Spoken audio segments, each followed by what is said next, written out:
بندوں کے بھی حقوق ہوتے ہیں، رب کا بھی حق ہوتا ہے. کہیں ایسا نہ ہو کہ بندوں کے حقوق ضائع ہو جائے، اور کہیں ایسا نہ ہو کہ اللہ کا حق ضائع ہو جائے. بہت اعتدال میں جانا ہوگا. ہمارا دین اعتدال کا راستہ دکھاتا ہے. اسی طرح کے ایک اور قصہ پیش آیا. حضرت عمر ابن العاص رضی اللہ تعالیٰ عنہ جو فاتح مصر ہیں، انہوں نے اپنی بیٹی کی شادی کی عبداللہ بن عمر رضی اللہ تعالیٰ عنہ کی. شادی کے کچھ دنوں کے بعد تشریف لائے، ان کی بیوی سے ان کا حال پوچھا. عبداللہ کیسے ہیں؟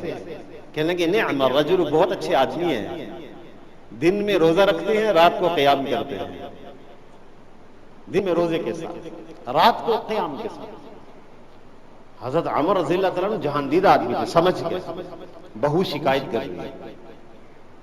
حضور صلی اللہ علیہ وسلم سے جا کر عرض کر دی، یا رسول اللہ، بیٹے کا یہ رویہ ہے بیوی کے ساتھ. آپ صلی اللہ علیہ وسلم نے ان کو بلایا. آپ نے فرمایا یا عبداللہ کیف تصوم، کس طرح روزے رکھتے ہو؟ یا رسول اللہ فی کل یوم، ہر دن روزہ. اچھا ماشاءاللہ.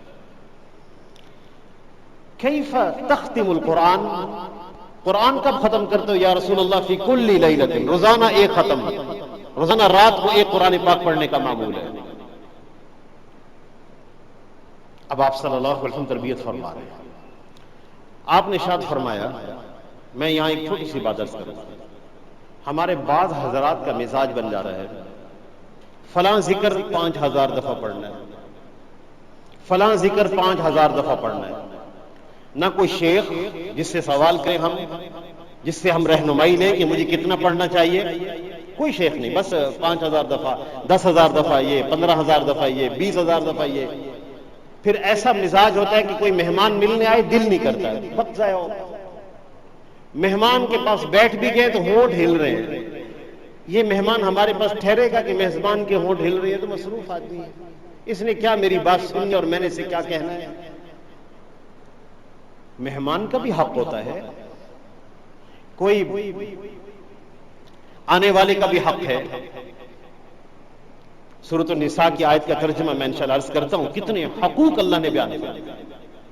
پاس بیٹھنے والا کا بھی حق ہے، وصاحب بالجنب، میرے ساتھ تھوڑی دیر کے لیے کوئی بیٹھ گیا، اس کا بھی حق بیان کیا گیا. میں التفات ہی نہ کروں، توجہ ہی نہ کروں، میرے دائیں طرف کون ہے، میرے بائیں طرف کون ہے، یہ تو اسلام تعلیم نہیں دیتا. آپ نے ارشاد فرمایا کہ سم ثلاثۃ ایام فی کل شہر، ایک مہینے میں 3 روزے رکھا کرو، اور ایک مہینے میں ایک قرآن پاک پڑھا کرو، ایک سپارہ روزانہ پڑھا کرو. وہ کہنے لگے اطیق اکثر من ذلک یا رسول اللہ، میرے اندر اس سے بھی زیادہ طاقت ہے. آپ نے فرمایا پھر ہفتے میں 3 دن روزے رکھ لیا کرو، 3 دن چھوڑ دیا کرو. یا رسول اللہ اطیق اکثر من ذلک، اس سے بھی زیادہ طاقت ہے. آپ نے ارشاد فرمایا پھر ایسا کیا کرو کہ 2 دن روزہ رکھا کرو، 1 دن چھوڑ دیا کرو. یا رسول اللہ اطیق اکثر من ذلک، اس سے بھی زیادہ طاقت ہے. آپ نے ارشاد فرمایا پھر داؤد علیہ السلام کو روزہ رکھا کرو، 1 دن روزہ رکھنا ہے اور 1 دن چھوڑنا ہے، اس سے زیادہ کی تمہیں اجازت نہیں ہے.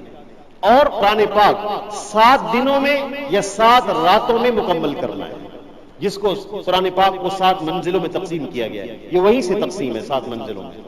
صحابہ کرام رضی اللہ عنہم اجمعین کا اکثر کا معمول قرآن پاک کی 7 منزلیں پڑھنے کا، یعنی 1 منزل روزانہ پڑھنا.